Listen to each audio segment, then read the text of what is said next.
ஹல்லேலூயா.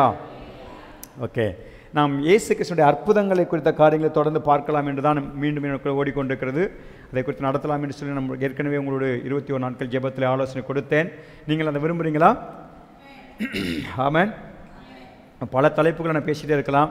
இந்த ஆண்டு அதிகமாக பல முக்கியமான அடித்தள சத்தியங்களை உங்களுக்கு கற்றுக் கொடுத்து, எந்த வாரமாக இருந்தாலும் சரி, அது ஞாயிற்றுக்கிழமையாக இருக்கலாம், பைபிள் ஸ்டடியாக இருக்கலாம், வேறு எந்த டைம் இருந்தாலும் ஏதோ ஒரு விதமான காரியத்தை ஆண்டவர் ஆழமாக நம்ம லைஃபோடு கூட கனெக்ட் பண்ணுற சத்தியத்தை எப்பொழுதுமே கொடுப்பார் என்ற எதிர்பார்ப்போடு காணப்படுங்கள்.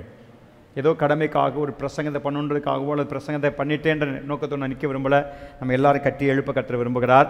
அதற்கேற்ற சத்தியங்களை கற்றுக் கொடுப்பதற்கு ஏற்ற விதத்திலே நாம் ஆயத்தத்தோடும் ஜெபத்தோடும் எதிர்பார்ப்போடும் வெளிப்பாடுகளை கற்றுக் கொடுத்து நம்ம உருவாக்க வேண்டும் நோக்கத்தோடு கடந்து வருவோம். இந்த நாளிலே நாம் வரிசைக்கிரமாக பார்த்த அற்புதத்தினுடைய 7வது அற்புதத்தை குறித்து உங்களோடு கூட பேச போகிறேன். 6 அற்புதங்கள் ஏற்கனவே பார்த்துருக்கிறோம். 7வது அற்புதத்தினுடைய வேத பகுதிகள் 2 உண்டு, அதை குறித்து கொள்ளுங்கள். மத்தேயு 8ஆம் அதிகாரத்தினுடைய 5 முதல் 13 வசனங்கள் ஒரு பகுதியும், அதே போல் லூக்கா 7ஆம் அதிகாரத்தினுடைய 1 முதல் 10 வசனங்கள் அதையும் ஒரு பகுதி. இந்த ரெண்டும் ஒரே அற்புதத்தை குறித்து பேசுகிற 2 கண்ணோட்டங்கள். அதை நோட் பண்ணி வச்சிட்டிங்கன்னா 2 பகுதியிலையும் அப்படி விரலை வச்சுக்கோங்க. நான் இங்கே மாற்றி வசனத்தை கனெக்ட் பண்ணி அப்படி ரீட் பண்ண வச்சு பேசிகிட்டு இருக்க போகிறேன். ஆமென் சொல்வீங்களா? ஸோ ஒரு நபர் மத்தேயுவில் இருக்கிற பகுதியை வாசிக்க போகிறீங்க, இன்னொரு நபர் லூக்கா வாசிக்க போகிறீங்க. மத்தேயு 8:5 முதல் 13 ஒருத்தங்க அந்த பாட்டை ஃபுல்லாக ஒருக்கா வேகமாக வாசிக்காமீங்க, கொஞ்சம் ஸ்பீடாக போகணும். அதே இன்னொரு நபர் லூக்கா 7:1 முதல் 10 அதை எடுத்து வச்சுக்கோங்க. அவங்கள அதையும் வாசிக்கும்படி கேட்குற 2 வாசிச்சுட்டு அப்படியே டீச்சிங் உள்ள வருவோம். வாசிக்கலாமா? இயேசு கப்பர்நகூமில் பிரவேசித்த போது 100க்கு அதிபதி ஒருவன் அவரிடத்தில் வந்து, ஆண்டவரே, என் வேலைக்காரன் வீட்டிலே திமிர்வாதமாய் கிடந்து கொடிய வேதனைப்படுகிறான் என்று அவரை வேண்டிக் கொண்டான். அதற்கு இயேசு, நான் வந்து அவனை சொஸ்தமாக்குவேன் என்றார். 100க்கு அதிபதி பிரதியுத்தரமாக, ஆண்டவரே, நீர் என் வீட்டுக்குள் பிரவேசிக்க நான் பாத்திரன் அல்ல. ஒரு வார்த்தை மாத்திரம் சொல்லும், அப்பொழுது என் வேலைக்காரன் சொஸ்தமாவான். நான் அதிகாரத்துக்கு கீழ்ப்பட்டவனாயிருந்தும் எனக்கு கீழ்ப்பட்டிருக்கிற சேவகரும் உண்டு. நான் ஒருவனை போவென்றால் போகிறான், மற்றொருவனை வாவென்றால் வருகிறான். என் வேலைக்காரனை இதை செய் என்றால் செய்கிறான் என்றான். இயேசு இதை கேட்டு ஆச்சரியப்பட்டு தமக்கு பின் செல்லுகிறவர்களை நோக்கி, இஸ்ரவேலருக்குள்ளும் நான் இப்படிப்பட்ட விசுவாசத்தை காணவில்லை என்று மெய்யாகவே உங்களுக்கு சொல்லுகிறேன். அநேகர் கிழக்கிலும் மேற்கிலும் இருந்து வந்து பரலோக ராஜ்யத்தில் ஆபிரகாம், ஈசாக்கு, யாக்கோபு என்பவர்களோடே பந்தி இருப்பார்கள். ராஜ்யத்தின் புத்திரரோ புறம்பான இருளிலே தள்ளப்படுவார்கள். அங்கே அழுகையும் பற்கடிப்பும் உண்டாயிருக்கும் என்று உங்களுக்கு சொல்லுகிறேன் என்றார். பின்பு இயேசு 100க்கு அதிபதியை நோக்கி, நீ போகலாம், நீ விசுவாசித்தபடியே உனக்கு ஆகக்கடவது என்றார். அந்த நாளிகையிலே அவன் வேலைக்காரன் சொஸ்தமானான். ஆமென். இன்னொரு நபர் அதே லூக்கா 7:1 முதல் 10 பதி வாசிப்பீங்களா? எடுத்துட்டிங்கன்னா சத்தமாக வாசிக்கலாமா? அவர் தம்முடைய வார்த்தைகளை எல்லாம் தன் ஜனங்களுடைய காதுகளில் கேட்கும்படி சொல்லி முடித்துவிட்டு கப்பர்நகூமுக்கு போனார். அங்கே 100க்கு அதிபதியாகிய ஒருவனுக்கு பிரியமான வேலைக்காரன் வியாதிப்பட்டு மரண அவஸ்தையாயிருந்தார். அவன் இயேசுவை குறித்து கேள்விப்பட்ட பொழுது அவர் வந்து தன் வேலைக்காரனை குணமாக்க வேண்டும் என்று அவரை வேண்டிக் கொள்ளும்படி யூதருடைய மூப்பரை அவரிடத்தில் அனுப்பினார். அவர்கள் இயேசுவிடத்தில் வந்து அவரை கருத்தாய் வேண்டிக் கொண்டு, நீர் இந்த தயவு செய்வதற்கு அவன் பாத்திரனாய் இருக்கிறான். அவன் நம்முடைய ஜனத்தை நேசிக்கிறான். நமக்கு ஒரு ஜெப ஆலயத்தையும் கட்டினான் என்றார்கள். அப்பொழுது இயேசு அவர்களுடனே கூட போனார். வீட்டுக்கு சமீபமான போது 100க்கு அதிபதி தன் சிநேகிதரை நோக்கி, நீங்கள் அவரிடத்தில் போய், ஆண்டவரே, நீர் வருத்தப்பட வேண்டாம். நீர் என் வீட்டு வாசலுக்குள் பிரவேசிக்க நான் பாத்திரன் அல்ல. நான் உம்மிடத்தில் வரவும் என்னை பாத்திரனாக எண்ணவில்லை. ஒரு வார்த்தை மாத்திரம் சொல்லும், அப்பொழுது என் வேலைக்காரன் சுத்தமாவான். நான் அதிகாரத்துக்கு கீழ்ப்பட்டவனாய் இருந்தும் எனக்கு கீழ்ப்பட்டிருக்கிற சேவகரும் உண்டு. நான் ஒருவனை போவென்றால் போகிறான், மற்றொருவனை வா என்றால் வருகிறான். என் வேலைக்காரனை இதை செய் என்றால் செய்கிறான் என்று நான் சொன்னதாக சொல்லுங்கள் என்று அவர்களை அனுப்பினார்.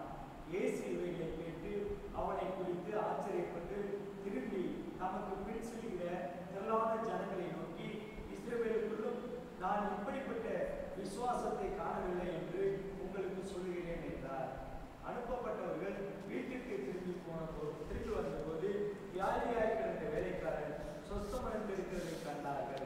ஹல்லேலூயா. ஒரு சிறந்த இயேசு செய்த அற்புதம் என்ற தலைப்பிலே நாம் பார்த்து கொண்டிருக்கிற காரியத்திலே இந்த சம்பவத்தில் நாம் கற்றுக்கொள்ள போகிற காரியங்கள் நன்றாக புரிந்து கொள்ளுங்கள். நான் கொடுக்கிற இந்த டீச்சிங்கினுடைய அடித்தளம் என்னவென்றால், இயேசு அற்புதத்தை செய்தார் என்று சொல்லி அவருடைய அற்புதத்தை பார்த்துவிட்டு அப்படியே ஆச்சரியப்பட்டு விட்டு போகிற காரியத்துக்காக மாத்திரம் அல்ல, இன்றைக்கும் இயேசு இப்படிப்பட்ட அற்புதங்களை செய்கிறவராகவே தன்னை வெளிப்படுத்த வல்லவராக இருக்கிறார் என்பதை குறித்த ஒரு பார்வை நமக்குள்ள வர வேண்டும். இது ஆவிக்குரிய பார்வை. நம்மை கொண்டும் கர்த்தர் இப்படிப்பட்ட விதமான அற்புதங்களை செய்வதற்கு நம்மை உருவாக்குகிறார் என்பது தீர்க்கதரிசன பார்வை. இந்த அற்புதம் நடந்த பொழுது எப்படிப்பட்ட விதமான ஒரு காரியங்கள் அன்றைக்கு அங்கே பார்க்கப்பட்டிருக்கும், எப்படிப்பட்ட சூழல் அங்கே இருந்திருக்கும் என்பதை குறித்த பார்வை சமுதாய பார்வை. இந்த வார்த்தையில் எல்லாருக்கும் புரிஞ்சிச்சா? நான் ஷார்ட்டாக ரிமைண்ட் பண்ணாலும் இந்த அற்புதத்துக்கு நாம் என்ன பேர் வச்சுருக்கிறோம்? 100க்கு அதிபதியின் வேலைக்காரன் திமிரவாதத்திலிருந்து குணமாக்கப்பட்டது அப்படின்னு சொல்லி தலை போட்டுக்கிறோம். ஓகே, 100க்கு அதிபதியினுடைய வேலைக்காரனை திமிரவாதத்திலிருந்து குணமாக்கியது. அப்போது இந்த அற்புதத்தில் நான் பார்க்க போகிற முக்கியமான ஒரு காரியத்தை உங்களோடு நான் கொடுக்க போகிற இந்த பேக்ரவுண்ட் நல்லா கவனிங்க. ஒரு நபருக்குள்ள இருக்கிற விசுவாசத்தை குறித்து இயேசு ஆச்சரியப்பட்டார் என்றால் அது இந்த ஒரு இடம் மாத்திரம்தானா? அல்லேலூயா. விசுவாசத்தை பார்த்து இயேசுவே ஆச்சரியப்பட்டார் என்றால் அது இந்த ஒரு இடம் தான். மத்தேயு 8:10 என்ன சொல்றார் பாருங்க. இயேசு இதை கேட்டு ஆச்சரியப்பட்டு, அல்லேலூயா, அவன் சொன்ன அந்த வார்த்தைகளை கேட்டு இயேசு என்ன செய்றாரு? என்னம்மா அது இப்படிப்பட்ட ஒரு காரியம்? ஆச்சரியப்பட்டு தமக்கு பின் செல்வ நோக்கி என்ன சொன்னாராம்? இஸ்ரவேலருக்குள்ள கூட நான் இப்படிப்பட்ட விசுவாசத்தை காணவில்லை என்று மெய்யாகவே உங்களுக்கு சொல்லுகிறேன். ஏன் இப்படி ஒரு வார்த்தையை சொல்றாரு? இங்கிலீஷில் இன்னும் கொஞ்சம் நல்லா இருக்குது, அந்த போட்டிங்கன்னா அது பிராக்கெட்டில் குறிச்சு வச்சுங்க. இப்படிப்பட்ட பெரிய விசுவாசன்றார். ஸோ கிரேட் ஃபெய்த் இருக்கு. இப்படிப்பட்டன்றது நம்ம தமிழ் அப்படி முடிச்சிட்டாங்க. ஆனால் இங்கிலீஷில் ஒரு 3 வேர்டு சொல்லி சச் எ கிரேட் ஃபெய்த், பெரிய விசுவாசம். இன்னொரு இடத்துல சீசர் என்ன சொன்னார்? உங்களோட கடுகளவு விசுவாசம் இருந்தாவே போதும், நீங்கள் மலையவே என்ன செய்யலாம், பெயர்ந்து சமுத்திரத்தில் போய் விழுந்து சொன்னால் நடக்குன்னு சொன்னார். அங்கே கடுகளவு. ஆனால் இங்கே இவனுடைய விசுவாசத்தை பார்த்து ஏசு என்ன சொல்றாரு? எப்பா எவ்வளோ பெரிய விசுவாசம் இது அப்படின்னு சொல்லி, சோ கிரேட் ஃபெய்த். அது மாதிரி இவ்வளவு, அதாவது அளவிடப்பட முடியாத விசுவாசன்றாராம். So much faith as this. ஒரு பக்கம் கிரேட் என்றாரு, இன்னொரு பக்கம் மச் ஃபெய்த் என்றார். பெரிய விசுவாசம், அதிக அளவிலான விசுவாசம் அல்லது அதிக அளவு விசுவாசம். மூன்றாவது இது மாதிரி ஒரு விசுவாசம் இஸ்ரவேலருக்குள்ள கூட நான் என்ன செய்யல பார்க்கல. அந்த 3 வேர்டும் ஒவ்வொரு மொழிபெயர்ப்புலேருந்து நான் எடுத்துக்கொண்டு வந்திருக்கிறேன். அப்போ இந்த வேர்டு நம்ம தமிழில் நீங்கள் படிக்கிறப்போ அதை பக்கத்தில் வச்சு படித்து பாருங்க. இப்படிப்பட்ட விசுவாசம் அப்படின்னு சொன்னால் கேஷுவலாக இருக்கும். பெரிய விசுவாசம்னு சொல்கிறார் ஒரு இடத்துல, ஒரு மொழிபெயர்ப்பில் இவ்வளோ பெரிய அளவிலான ஒரு அந்த அளவு வச்சு சொல்கிறாரு. இன்னொரு பக்கம் இது மாதிரியான ஒரு விசுவாசத்தை அப்படின்னு சொல்லிட்டு சொல்லும் பொழுது இயேசு கிறிஸ்து அவர் கொடுத்த அந்த வார்த்தைகள் நமக்குள்ள ஒரு எண்ணத்தை உண்டாக்குது. அப்படியானால் இயேசு கிறிஸ்து ஒரு சுகத்துக்காக எதை அதிகமாக முக்கியப்படுத்த விரும்புகிறாரு அப்படின்ற ஒரு கருத்துக்குள்ள நம்ம எல்லாரும் வந்துட்டோம். அதுதான் இப்போ நான் தெளிவுபடுத்த போகிற சத்தியம். ஒரு அலையிலே சொல்லுங்க. நம்ம எல்லாருமே என்ன நினைக்கிறோம்? இயேசுவே இந்த விசுவாசத்தை என்ன செஞ்சுக்கிறாரு? இவ்வளோ பெரிய விசுவாசம் சொல்லி பாராட்டி இருக்கிறார் என்றால், ஆச்சரியப்பட்டிருக்கிறார் என்றால், இந்த மைண்ட் செட் நமக்குள்ள என்ன உருவாக்கிச்சுன்னா, அப்போ ஒருத்தருக்கு ஒரு சுகம் வரணும்னா இயேசு எதை விரும்புகிறாரு? விசுவாசத்தை விரும்புகிறாரு, விசுவாசத்தை எதிர்பார்க்கிறார் அப்படின்னு சொல்லி நீங்கள் பார்க்கலாம். இப்போது நான் ஒரு காரியத்தை உங்களுக்கு முன்னால் சொல்ல போகிறேன். இதுக்கு முன்னால் பல அற்புதங்களை பார்த்துருக்குறோம்ல. ஆமாம், மற்ற எந்த அற்புதங்களிலுமே விசுவாசம் என்பது ஹைலைட் பண்ணப்பட்டதாக வரல. இந்த ஒரு இடத்துல மட்டும்தான் இப்படிப்பட்ட பெரிய பெரிய அளவிலான மாதிரியா ஒரு பெரிய முன்மாதிரியான விசுவாசம் சொல்லி ஒரு இடத்துல சொல்லியிருக்கிறார். முதல்ல வர்ற இடமே இதுதான். மற்ற எல்லா சம்பவங்களிலும் விசுவாசம் இருந்துச்சோ இல்லையோ, அல்லது அங்கே விசுவாசமானது குறிப்பிடப்பட்ட காரியமாக இருந்தாலும் இங்கு தான் விசுவாசம் குறிப்பிட்டு காட்டப்படுகிறது நான் பார்க்குறோம். அதிலும் இந்த விசுவாசம் யாருக்கிட்ட அப்படின்னு வரும்பொழுது வியாதியில் இருந்த மனுஷன் அந்த விசுவாசத்தை பார்க்கல. அவர் வியாதியில் இருந்த மனுஷனுக்காக ஒருத்தர் வந்தார் பாருங்க. அவனுக்குள்ள இருந்த விசுவாசம் இவனுக்கு சுகத்தை பெற்றுக் கொடுக்க வச்சான். யோசிச்சு பார்ப்போம். எத்தனையோ பேர் வியாதியில் கஷ்டப்படுறாங்க. அவனுக்குள்ள ஒரு விசுவாசம் வந்து இயேசுவின் கூப்பிட்டா கூட என்ன செய்யலாம், பரவாயில்ல விசுவாசத்தில் கூப்பிட்டா ஏசப்பாவனை சோமாக்கணும். அவனுக்கும் விசுவாசத்துக்கும் கொஞ்சம் கூட கனெக்ஷனே இல்லை. அவன் பாட்டில் வியாதியில் கிடக்கிறான். இன்னொருத்தன் வந்து விசுவாச வார்த்தையை வெளிப்படுத்தி பேசி கொண்டிருக்கிறான். அப்போது வியாதியில் இருந்தவன்ட்டையும் விசுவாசத்தை குறித்த காரியத்தை நம்ம கனெக்ட் பண்ணல. அப்போது இயேசுவுக்கும் இந்த இடத்துல பார்த்தா மனுஷனுக்கு அவனுக்காக வந்த ஒரு மனுஷன் தான் இவர் வந்து மன்றாடுகிறான். அவ்வளோதான். இன்னைக்கு சொல்கிறேன், நீங்கள் நானும் அப்படி தான் நிற்கிறோம். இப்போது எத்தனையோ பேர் வெளியில் கிடக்கிறாங்க, அவங்ககிட்ட விசுவாசம் இல்லை. ஆனால் அவங்களுக்கு அவங்கள என்ன கர்த்தர் மன்றாட அழைத்திருக்கிறார். சொன்னது புரிஞ்சிச்சா? அவங்ககிட்ட விசுவாசம் இருந்தால் தான் அப்படின்னு சொல்லி அதை நாம் முக்கியப்படுத்துறதை விட நீங்கள் அவங்களுக்காக மன்றாடுகிற பொழுது உங்கள் விசுவாசம் அவர்களை சுகமாக்குவதற்கு போதுமானதாக இருக்கும் என்று இயேசு சொல்ல விரும்புகிறார். இன்றைக்கி எத்தனையோ மருத்துவமனை இருக்கிற வியாதிஸ்தலுக்காக நம்ம ஜெபம் பண்ணுறோமே, அவங்ககிட்ட விசுவாசம் இருக்குதா இல்லையா தெரியாது. அதை பற்றி இயேசு பொருட்படுத்தவும் இல்லை. ஆனால் நாம் திறப்பில் நின்று மன்றாடினால் நம்முடைய மன்றாட்டு அவர்களுக்கு சுகத்தை பெற்றுக் கொடுக்க முடியும். நாம் அதற்கு பாலமாக இருக்க முடியுன்ற ஒரு வைராக்கியத்தை வெளிச்சத்தை கர்த்தர் நமக்குள்ள வைப்பாராக. ஸோ இவருக்குள்ள இந்த மன்றாட்டுக்கிற இந்த மன்றாடுகிற மனுஷன் இந்த விசுவாசத்தை ஆண்டவர் பாராட்டி புகழ்ந்து ஆச்சரியப்படுகிறார். அப்போது ஒரு வியாதிக்காரனுக்கு விசுவாசம் இருந்தால் தான் சுகம் கொடுக்கப்படும் என்று இயேசு வலியுறுத்தவில்லை என்பதை முதலாக சொல்லிட்டு, அடுத்ததாக இந்த சம்பவத்தில் வியாதிப்பட்ட மனுஷனா 100க்கு அதிபதியா யார் முக்கியஸ்தன் என்ற காரியத்தை உங்களோட பேச போகிறேன். அல்லது இந்த அற்புதத்தினுடைய மைய நபர் யாரு, த சென்ட்ரல் பாயிண்ட். சுகம் என்பது வியாதிக்காரனுக்கு தான். ஆனால் இப்போ இந்த சம்பவத்தில் ஹைலைட் பண்ணப்படுகிற அந்த சென்ட்ரல் பாயிண்ட் ஆஃப் முக்கியப்படுத்தப்படுகிற ஃபோக்கஸ் யார் அப்படின்னா வியாதியஸ்தன் இல்லை, இந்த 100க்கு அதிபதி. கவனிக்கிறீங்களா எல்லாரும்? தலைப்பு தான் 100க்கு அதிபதியினுடைய வேலைக்காரன் சுகமாக்கப்படுகிறான். ஆனால் சுகமாக்கப்பட்ட அந்த வேலைக்காரனை விட 100க்கு அதிபதிக்குரிய காரியம் தான் இங்கே அதிகமாக என்ன செய்யப்பட்டிருக்கு, விவரிக்கப்பட்டிருக்கிறது. அதை கொஞ்சம் கவனமாக பார்க்க போகிறோம். இப்போது இந்த 100க்கு அதிபதின்ற வார்த்தை இங்கே வருதே சொல்லப்பட்டிருக்கு 15வது வசனத்தில். 100க்கு அதிபதி ஒருவன் இயேசுவின் இடத்துல வந்தான் சொல்லப்பட்டிருக்கு, அப்படித்தானே? அதே போல் இங்கே லூக்கா 7:2 பார்த்தீங்கன்னா 100க்கு அதிபதியாகிய ஒருவனுக்கு பிரியமான வேலைக்காரன் சொல்லி பார்க்குறோம். இந்த 100க்கு அதிபதி என்றால் என்னுடைய அர்த்தம் என்ன, இதை சிம்பிளாக சொல்லிடுறேன். நமக்கு நார்மலாக தமிழில் நல்லா மொழிபெயர்த்துட்டாங்க, அதனால் அதுவே நமக்கு புரியுது. 100 பேர்களுக்கு மேலாக நியமிக்கப்பட்டிருக்கிற ஒரு தளபதின்னு அர்த்தம். இவனுக்கு கீழே 100 இராணுவ வீரர்கள் இருப்பாங்க. இந்த 100 பேருக்கு இவன் தான் கேப்டன். அந்த அர்த்தம் புரியுது அவனுக்கு? இது ஒரு இராணுவம். இராணுவத்தில் இருக்கிற 100 வீரர்களுக்கு இவர் வந்து இன்சார்ஜ். அப்போ இந்த 100 பேரை இவர் தான் என்ன செய்வார், நடத்துவார். இவருடைய தலைமைத்துவத்துக்கு கீழே தான் அவங்களால செயல்படுவாங்க. அதனால தான் இவன் 100க்கு அதிபதி என்று அழைக்கப்படுகிறான். அப்போது இந்த 100க்கு அதிபதி கட்டாயமாக நல்லா புரிஞ்சுக்கிடுங்க, இவன் ஒரு யூதன் இல்லை. அல்லேலூயா. ஏன் இந்த பேக்ரவுண்டை சொல்ல போகிறேன்னா, இந்த சத்தியத்தை ஆண்டவர் உங்களுக்கு எனக்கு தெளிவுபடுத்தணும். மேலோட்டம் அப்படி சக்குன்னு வாட்சி போனால் போதாதா அப்படின்னு நினைக்கலாம். 100க்கு அதிபதி அவன் யூதன் இல்லை என்பதற்கான ஒரு காரியமாக இருக்குன்னா, இப்போ இவன் யாராக இருந்திருக்கலாம் என்றால் ஒரு ரோமனாக இருந்திருக்க வேண்டாம், ரோமானியனாக இருந்திருக்க வேண்டும். ரோமன்னா புரியுது உங்களுக்கு? ஏன்னா அந்த நாட்களில் பல தேசங்களை தங்களுடைய கட்டுப்பாட்டுகளை வைத்து ஆளுகை செய்து கொண்டிருந்தவர்கள் ரோமானியர்கள். ரோம பேரரசு அல்லது ரோம சாம்ராஜ்யம் ஆளுகை செய்திருக்கும் பொழுது ஆங்காங்கே என்ன செய்கிறாங்க, ரோமர்கள் தங்களுடைய இராணுவங்களை வச்சு ஆட்சி நடத்தி கொண்டிருக்கிறாங்க. தங்களுடைய ஆளுநர்களை நியமித்து தங்களுடைய அதிபதிகளை நியமித்து ஆட்சி நடத்திட்டு இருக்கிறாங்க. அப்போது இவன் ஒரு ரோமானியாக இருந்திருக்க வேண்டும் என்றதுனால 100 பேர் கொண்ட ஒரு வீரர் கூட்டத்தை, யுத்த வீரர்கள் கூட்டத்தை நியமித்து அவங்களுக்கு நீ தான் தளபதின்னு சொல்லி அனுப்பிட்டாங்க. இப்போ அந்த பொறுப்பில் இருக்கிற இவன் ஒரு தளபதியாக மாறணும் அப்படின்னா சாதாரணமாக இருக்கிற நார்மல் சோல்ஜரை வந்து கேப்டனாக நியமிக்க மாட்டாங்களாம். இது இப்போ நமக்கு தெரிஞ்சதானே.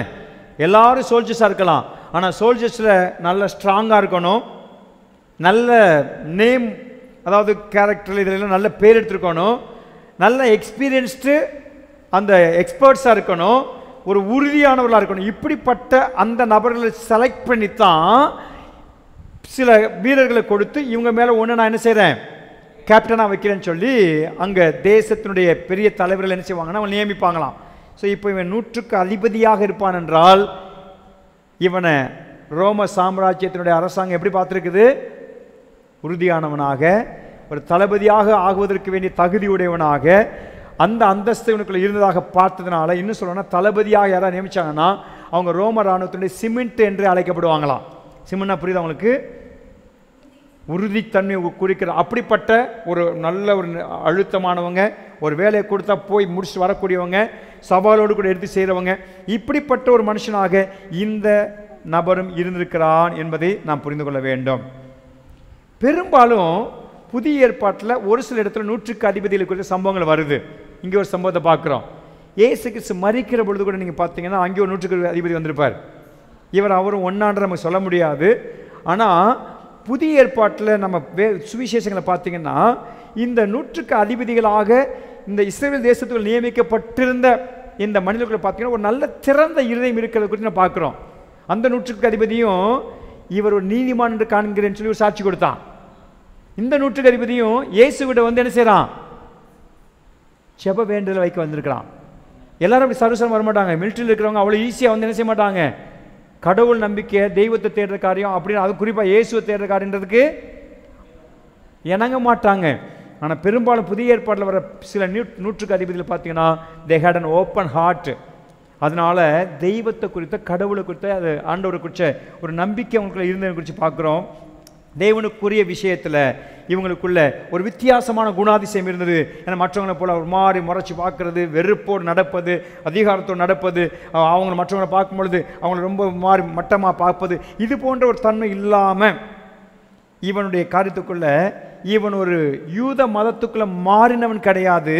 அதே நேரத்தில் யூத மதத்தை நேசிக்கிறவனா இருந்திருக்கிறான். ஹல்லேலூயா. யூதன் கிடையாதுன்னு சொல்லிட்டேன், அல்லது யூத மதத்துக்கு மதம் மாறினவனும் கிடையாது. இவன் ஒரு இராணுவத்தில் இருக்கிற தளபதி, ரோமன். இவன் யூத மதத்தை நேசித்திருக்கிறான் என்பதை எங்கே பார்க்குறீங்கன்னா லூக்கா 7:5 அவர் என்ன சொல்றார் பாருங்க. லூக்கா 7:5 அந்த அவங்க வந்து இயேசுகிட்ட என்ன பாயிண்ட் வைக்கிறாங்கன்னா, இவன் நம்முடைய ஜனத்தை நேசிக்கிறான், நமக்கு ஒரு ஜெபாலயத்தையே கட்டி கொடுத்துருக்கிறான்றாங்க. ஒரு ரோமா மனுஷன், யூதன் இல்லை, யூதன் இல்லாத ஒரு மனுஷன் யூதர்களுக்காக ஒரு ஜெபாலயத்தை கற்றுக் கொடுத்துருக்கிறான்னா எப்படி? அலையிலே சொல்லுங்க. இந்த மதத்துக்கும் அவனுக்கு சம்பந்தமே, அவன் வேறொரு மதம், அவன் பல தெய்வங்களை பல சிலைகளை வச்சு கும்பிடக்கூடிய அப்படிப்பட்ட பின்னணியை சேர்ந்தவன். ஆனால் இஸ்ரவேல் தேசத்துக்குள்ள இவனை நியமிச்சிருக்கிறாங்க. இங்கே வந்திருந்த காலங்களில் இந்த மக்களுடைய அந்த மத வழிபாட்டுக்கு உதவி செய்யறதுக்காக ஒரு சர்ச்சையை கட்டி கொடுத்துருக்கிறான். அப்படின்னா இவனுடைய காரியத்தை கொஞ்சம் யோசிச்சு பார்க்கணும். அவங்க சொல்லும்போது அந்த வார்த்தை பண்ணுங்க. அப்போது இப்படிப்பட்ட தன்மையுள்ள இந்த ஒரு காரியம், யூதர்களையும் நேசிக்கிற ஒரு ரோமன் என்றால் இது அபூர்வமான ஒரு காரியம் அந்த காலத்தில். ஏன்னா ரோமர்கள் எல்லா இடத்துல போனாலும் மிகவும் அந்த இந்த இஸ்ரவேல் தேசத்துக்குள்ள அல்லது குறிப்பாக யூதர்கள் மத்தியில் எப்படிப்பட்ட நபர்களை இந்த நாட்டுக்கு அனுப்பி வைப்பாங்கன்னா, சரித்திரம் சொல்லுது, பல வேறு நாடுகளுக்கு போனால் ப்ரொமோஷனாக போவாங்களாம்.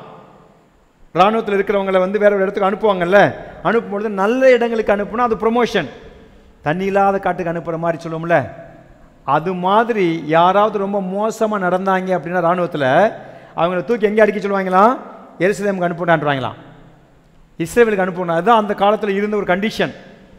பனிஷ்மெண்ட்டுக்காகத்தான் இஸ்ரவேலுக்குள்ளாக, இஸ்ரவேல் தேசத்தினுடைய மாகாணங்களுக்குள்ளாக ரோமர் ராஜ்யத்தை சேர்ந்த அதிகாரிகள் அனுப்பி வைக்கப்படுவார்கள். அப்படி வந்தவர் தான் போந்தி பிலாத்து. போந்தி பிலாத்து குறித்து தெரியுமா? அவர் ஒரு ஆளுநர், கவர்னர். அவரை ஏன் இங்கே போட்டுருந்தாங்க தெரியுமா? ரோம அந்த சரௌண்டிங்கில் அவருக்கு மரியாதை போச்சு. அங்கே சில காரியத்தில் அவரால் என்ன செய்ய முடியல, உடன்பாடு இல்லாதனால அவருக்கு எங்கே போட்டிருந்தாங்க? இயேசு கிறிஸ்து சிலுவையில் அறையப்பட்ட அந்த காலத்துக்குள்ள பிலாத்து அவர் இந்த யூத மக்கள் மத்தியில் ஒரு ஆளுநராக நியமிக்கப்பட்டிருக்கிறார். இப்போ அப்படிப்பட்ட ஒரு தன்மையோடு கூட தான் இந்த நபரும் என்ன செய்யப்பட்டிருக்கிறாரு? இஸ்ரவேலர்கள் மத்தியில் வந்து பணியாற்றும்படி அனுப்பி வைக்கப்பட்டிருக்கிறார். இங்கே வந்து கொண்ட இந்த காலத்தில் மற்ற எல்லா நாடுகளும் ரோம சாம்ராஜ்யத்தை நல்லா மதிப்பாங்களாம். ரோம சாம்ராஜ்யத்தினுடைய செயல்பாடுகளை குறித்து பெருமைப்படுத்தி பேசுவாங்கண்ணா. ஏன்னா அவங்க எல்லாருமே என்ன நினைச்சாங்கன்னா, ரோம அரசாங்கம் எல்லா நாடுகளுக்கு சமாதானத்தை உண்டாக்க பிரயாசப்படுகிறது அப்படின்னு சொல்லிட்டு அவங்களோட கூடவே இசைந்து போவாங்க, அவங்களோட கூட ஒருங்கிணை நிற்பாங்க. அப்போ ரோம இராணுவம் வந்துச்சுன்னு வைங்களேன், அவங்க எல்லாரும் என்ன செய்வாங்க? அவங்களை சந்தோஷமாக வரவேற்பாங்க. இஸ்ரேல் தேசம் மட்டும் என்ன செய்வாங்கன்னா, இவங்க நம்மளை அடிமையில வச்சிருக்கிறாங்க, அப்படின்னு ரோம வீரர்கள் வந்தாவே இஸ்ரவேலுக்கு அவங்களை எப்படி இருக்கும்னா ஒரே வெறுப்பு. இஸ்ரவேலர்கள் அவங்க யாருமே அவங்களுக்கு என்ன செய்யணும் பிடிக்காது, அவங்களை யாரையும் மதிக்க மாட்டாங்க. இப்படி வெறுப்பு நிறைந்த இடத்துக்குள்ள இராணுவ வீரர்களை அனுப்பி வச்சு அவங்க வந்து எப்படி தான் நடந்துக்குவாங்க? ஒன்றுமில்லாத காரியத்துக்கு அவன் என்ன செய்வான்? அதிகாரத்தை பயன்படுத்துவான், அவனுக்கு தேவையில்லாத தண்டனை கொடுப்பான், அவன் கட்டாயப்படுத்தி. இப்படி ஒரு சூழ்நிலைக்குள்ள இருக்கிற ஒரு ஆளுநராக இந்த அதிபதியாக இவன் இருக்கிற பொழுது உள்ள வந்து யூதர்களுக்குள்ள ஏதோ ஒரு நற்காரியத்தை இவன் பார்த்துருக்கிறான். அதனால தான் அவங்க செய்கிற அந்த காரியத்துக்கு மத வழிபாட்டுக்கு ஜெபாலயத்தை கூட என்ன செய்கிறார் இவர் கட்டி கொடுத்துருக்காங்க. இதை யோசிச்சு பார்க்கணும். இது சாதாரணமாக எல்லா மனுஷனுடைய இதயத்தில் வராது. இருக்கிற நம்ம நல்லவங்களே யூத மதத்துக்கு இருக்கிறவங்களே இதை செய்யறதுக்கு அவ்வளவு வாய்ப்பு இல்லாத பொழுது இவன் வெறுக்கப்படுகிறவர்களாக இருந்து வருகிற இந்த மனுஷன் இங்கே வந்து அவர்களுக்கு பல விதத்தில் உதவியாக இருக்கிறான்னு சொல்லி இந்த காரியத்தை பார்க்கணும். ரோமர்கள் இஸ்ரவேலர்களால் வெறுக்கப்படனுடைய உச்சக்கட்டமாக என்ன நடந்துச்சான் உங்களுக்கு எல்லாம் தெரியும். சரித்திரத்தின்படி கிபி 70 ரோமர்கள் என்ன பண்ணாங்கன்னா எருசலேமை கைப்பற்றுறாங்க. இந்த சம்பவம் தெரிஞ்சதானே, கேள்விப்பட்டீங்களா? சரித்திர காரியம் கொஞ்சமாக நாலேஜ் இருக்கணும். கிபி 70 எருசலேமை முற்றுகையிட்டு அந்த ஒரே முற்றுகையின் பொழுது 10 லட்சம் யூதர்களை கொண்டு தீர்த்தாங்களாம். தங்களுடைய விருப்பை தீர்த்து கட்டுக்கிறாங்க ரோமர்கள். ஏன்னா நம்ம மட்டும் நேசிக்காமல் வரவேற்காமல் எதிர்ப்பு தெரிவித்த கூட்டம் இவங்க தானே, இவங்களை அழிச்சிடணும்னு சொல்லிட்டு ஒரே யுத்தத்தில் 10 லட்சம் யூதர்களை கொன்று குவித்தார்கள் ரோமர்கள். இப்படிப்பட்ட ஒரு கொடூரமாக நடத்துகிற வெறுப்போடு கூட பார்க்கப்பட்ட இந்த ஜனங்களை நேசிக்கிறவனாக ஒருவன் இருக்கிறான்னா அது சாதாரணமான ஒரு காரியமாக நான் பார்க்கவே முடியாது. இது ஒரு வித்தியாசமான ஒரு வினோதமான அல்லது ஒரு அபூர்வமான ஒரு காரியம் என்பதை இந்த வசனத்திலிருந்து நான் காண்பிக்க விரும்புகிறேன். 7ஆம் அதிகாரத்தினுடைய 2ஆவது வசனத்தில் என்ன சொல்லப்பட்டிருக்குன்னா லூக்கா 7:2 இப்போ இந்த மனுஷனை குறித்து நம்ம என்ன பார்க்குறோம்? 100க்கு அதிபதியாக ஒருவனுக்கு பிரியமான வேலைக்காரன். இதுவும் அடுத்த ஒரு காரியம். இந்த ரோம வீரர்கள் வந்து யாருக்கிட்டையுமே அன்பாகவே நடக்க மாட்டாங்க. அவங்களுக்கு வந்து டியூட்டினா டியூட்டி, எங்கே போகிறோம் எங்கே வரோம், அவனுக்கு கீழே இருக்கிற வேலைக்காரங்க எல்லாரையும் பார்த்து இவன் அந்த வேலையை பாடுறான் அந்த வேலையை பாடுற இப்படி விரட்டுறதான். ஆனால் அவனுக்குள்ளே காணப்பட்டால் இந்த வேலைக்காரன் தமிழ் இருக்குது. ஆக்சுவலாக நீங்கள் இங்கிலீஷில் பார்த்தீங்கன்னா அடிமைன்னு இருக்குது. இவனுக்கு கீழே ஒரு அடிமை இருக்கிறான். அந்த அடிமையை நேசிக்கிற ஒரு இருதயம் இவனுக்குள்ளே காணப்படுது. வேலைக்காரன் எப்படி போனால் எனக்கு என்ன தானே இருப்போம், கொடுக்குற வேலையை பார்த்தா பாரு, உனக்கு கொடுக்குற சம்பளத்தை நான் கொடுத்துட்றேன், இதோட கடவுள் இப்படித்தான் இருப்பாங்க பெரும்பாலும். அடிமையின் பொழுது சொல்கிறதெல்லாம் செய்யணும், செஞ்சு முடிச்சுட்டு போகணும், போகும்பொழுது இருக்கிற கொடுப்போம் அல்லது சம்பளத்தை கொடுத்து முடிச்சிடுவோம். அந்த வார்த்தையில் மிக அருமையான ஒரு குறிப்பை சொல்கிறாரு, பிரியமான அடிமை. அவனை நேசிக்கிற ஒரு இருதயம் அவனுக்குள்ள காணப்பட்டுச்சு. நம்ம கூட பல நேரத்தில் கற்றுக்கொள்ள வேண்டிய சில சுபாவங்கள் இருக்கிறது. வேலைக்கு வர்றாங்க, வேலை கொடுக்குறோம், வேலை பார்க்குறாங்கன்றதுக்காக அவங்கள நம்ம ரொம்ப ரொம்ப ரொம்ப அதாவது இரக்கம் இல்லாமல் நடந்து கொள்வது என்பது கிறிஸ்தவத்தினுடைய அடையாளமே கிடையாது. நல்லா பண்ணீங்கன்னா சம்பளம் தானே கொடுக்குறேன், சம்பளத்துக்கு தானே வேலை பார்க்குறாங்க, சம்பளத்தை வாங்கிட்டு போயிட்டே இருக்க வேண்டிய கொடுக்குற வேலை அப்படி நம்ம நடந்தோம்னா கிறிஸ்துவனுடைய இருதயத்தை நாம் என்ன செய்ய முடியாது, கிறிஸ்தவனாகவே பிரதிபலிக்கணும். இவன் கிறிஸ்தவனும் கிடையாது, யூத மத போதனைகளை பெற்றுக்கொண்டு அப்படி ஒரு நன்மை அப்படிப்பட்ட நன்மையில் பாதையில் வந்தோன்னு கிடையாது. ஆனால் ஈவன் தனக்கு கீழே அந்த அடிமை எப்படி பார்த்தானா, நேசித்தான். ஹல்லேலூயா. நாம் பேசுகிற காரியங்கள்லாம் ஒரு வேளை உங்களுக்கு முகவுரை போல இருக்கலாம். அந்த ஒவ்வொரு வார்த்தையும் நாம் வந்து பெருசாக நம்ம தியானிச்சது கிடையாது. நம்ம வேகமாக பார்த்துட்டு என்ன செய்வோம், சுகமாக்கப்பட்ட காரியத்தை ஹைலைட் பண்ணோம். ஆனால் இந்த வார்த்தை சொல்லுது, தனக்கு பிரியமானவனாக இருந்தான் என்றால் இந்த அடிமையை அவன் அதிகமாக நேசித்ததுனால தான் அவனுடைய சுகத்துக்காக இவனே பிரயாசம் எடுக்கிற வேலைக்குள்ள கடந்து வந்தான். நம்மளாம் தான் என்ன பண்ணியிருப்போம், உனக்கு கஷ்டமாக இருந்துச்சுன்னா உனக்கு காசு செலவு என்ன தர்றேன், நீ போய் பார்த்து சரியாகிட்டு நல்லா பிறகு வா அப்படின்னு சொல்லிட்டு அவன் கை கழுவி விட்டுருவான். அதுவும் மரண அவஸ்தைனா என்னது, இனிமே அவன் வந்து நமக்கு வேலை பார்க்க போகிறான், கணக்கு முடிச்சுட்டு குடும்பத்தோடு சேர்த்துனாலும் ஊருக்கு அனுப்பிடு. இப்படி தான் நம்ம அனுப்பிடுறேன். சொல்கிறது புரிஞ்சுதான் ஆமாவா இல்லையா? உண்மைதானே? ஆனால் இவனுடைய காரியம் மரண அவஸ்தையாக இருந்த இவனுக்காக, இவனுடைய சுகத்துக்காக ஒரு எஜமானா இருக்கிறவன் பிரயாசம் எடுக்கிறான் என்றால் ஆண்டவர் நமக்கு சொல்லிக் கொடுக்க வேண்டிய காரியங்களை பார்ப்போம். அடிமைனா அதாவது வேலைக்காரனுக்கும் அடிமைக்கு நிறைய வித்தியாசம் உண்டு. வேலைக்காரன்னா சம்பளத்துக்கு வர்றவங்க, நீங்கள் கொடுக்குற சம்பளத்துக்கு வேலை பார்க்குறவங்க. அடிமைனா நீங்கள் சம்பளம் கொடுத்தாலும் கொடுக்காட்டினாலும் காலமெல்லாம் உங்களுக்காகவே என்ன செய்வாங்க, அவங்க பணிவிடை செய்வார்கள். நீங்கள் கொடுக்கறது கொடுக்கலாம், கொடுக்காட்டினாலும் ஆனால் அவங்க வேலை பார்த்துட்டு இருப்பாங்க. அதை அடிமையாக தீர்மானிக்கப்படும். அப்படி ஒருத்தன் தான் இந்த மனுஷன். இந்த அடிமைக்கு இவன் ஏன் இவ்வளோ அக்கறை காமிக்கணும்? உடைய இருதயத்தில் காணப்பட்ட நற்குணம் அது. உடைய இருதயத்தில் காணப்பட்ட ஒரு சுபாவமாக இதை பார்க்கிறோம். இப்படிப்பட்ட ஒரு காரியம் பார்த்தலாம். அந்த வேலைக்காரனை இங்கிலீஷ் சொல்லப்பட்டிருக்கு, அவனை ஒரு உயர்ந்த விதத்தில் மதித்து பார்த்தானா. எனக்கு கீழே வேலை பார்க்குறான்றதுக்காக அவன் ஏதோ என்னை விட மட்டமானவன் என்றாலோ அல்லது கீழானவனாகவோ அல்ல. he regarded him highly. நமக்கு ஆண்டவர் இயேசு கிறிஸ்து சொல்லுகிற ஒவ்வொரு சத்தியத்திலையும் ஒரு அர்த்தம் இருக்கிறது. அந்த சத்தியனோட வாழ்க்கையோடு கூட தொடர்புடைய போதனை கொடுக்கிறதா இருக்கிறது. வேலைக்காரனை ஒரு ஹை லெவலில் வச்சு மதிக்கிற மரியாதையோடு கூட பார்த்தல் என்ற ஒரு காரியம் ஒரு 100க்கு அதிபதியாக இருக்கிற ஒரு அதிகாரிக்குள்ள தன்னுடைய அடிமைக்கு ஒரு எஜமான என்ற ஸ்தானத்தில் இருந்தாலும் அவனை ரொம்ப ஒரு கேவலமாகவோ நீ வேலைக்காரனடா அப்படின்னு சொல்லி அந்த மாதிரி மட்டத்திலையும் அவன் பார்க்கல. மாறாக அவனை உயர்வாக மதித்தான் என்று சொல்லி இந்த வார்த்தை கொடுக்கிறது. இதெல்லாம் வினோதமான ஒரு சுபாவமாக இருக்கிறது என்பதை உங்களுக்கு சொல்ல விரும்புகிறேன். அல்லேலூயா. இப்போ ஒரு அடிமை கிட்ட அன்பா நடக்கிறது என்பதும் ரோமானியர்களுக்கு ரொம்ப தூரமான ஒரு தன்மையாம். ரோமானியர்கிட்ட அதை பார்க்கவே முடியாதான் பொதுவாகவே. அதில் யுத்தத்தில் இருக்கிற இராணுவ வீரர்கிட்ட இன்னும் சொல்லவே வேண்டாம். இராணுவத்துக்கு போயிட்டாவே அவங்க இது என்ன செஞ்சிடும், டஃப் ஆகிடும். எல்லாரும் போனால் எடுனா எடுக்கணும், அடினா அடிக்கணும், சுடுனா சுடணும், இதுதான் அவங்களுடைய மைண்டு. அப்படி இருக்கிற ஒரு மனுஷனுக்குள்ள இது ஒரு வித்தியாசமான காரியமாக இருக்குது. இவனுக்குள்ள அந்த மனிதனுடைய சுகத்துக்குள்ள உணர்வுபூர்வமாக இவனுடைய ஈடுபாட்டில் இருக்கிற காரியத்தை நம்ம இங்கே கவனிக்க முடிகிறது. இதை கவனிக்கிற ஒன்று. ரெண்டாவது, இவன் யூத மக்கள் மீதும் அன்புடையவனாக இருந்தான்னு சொல்லி பார்க்குறோம். ஒரு பக்கம் வேலைக்காரன் மீது அன்பு இருந்துச்சு, இன்னொரு பக்கம் இவங்களை வெறுக்கிற ரோமர்களாவே வெறுப்புன்னு சொல்லி இருக்கிற அந்த யூத ஜனங்கள் மீது இவனுக்கு என்ன இருந்துச்சு, அன்பு. கவனிக்கிறீங்களா? அவன் சொல்றாங்க நம்முடைய ஜனத்தையும் இவன் நேசிக்கிறான். அல்லேலூயா.